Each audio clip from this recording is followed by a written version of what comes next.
เทศไทยเด้อ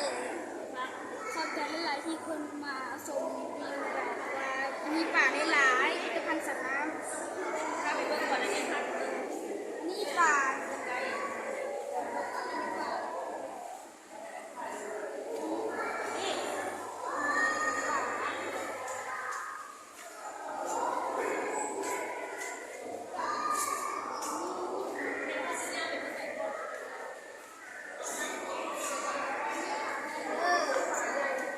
ไม่ได้ป่าใหญ่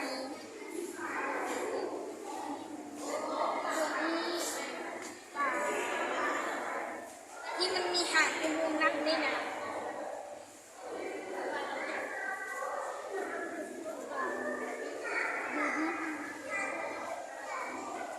ปลาดึกด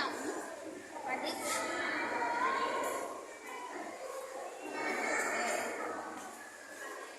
นี่ป่าใหญ่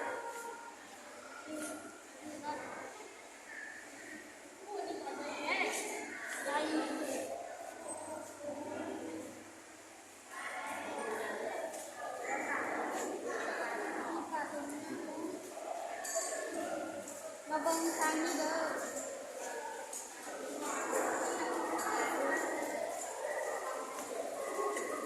เล่นกับอันนี้เด้อ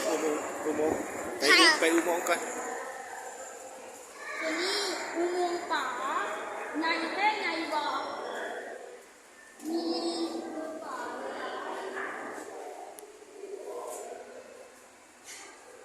ที่ไหนเขาเบิ่งรอทำบุญอันนี้ก่อนเด้อ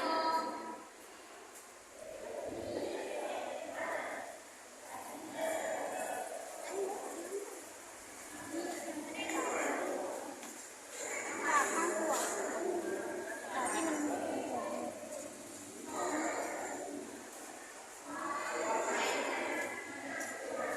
เป็นพวกนี้เป็นดำๆนั่นน่ะ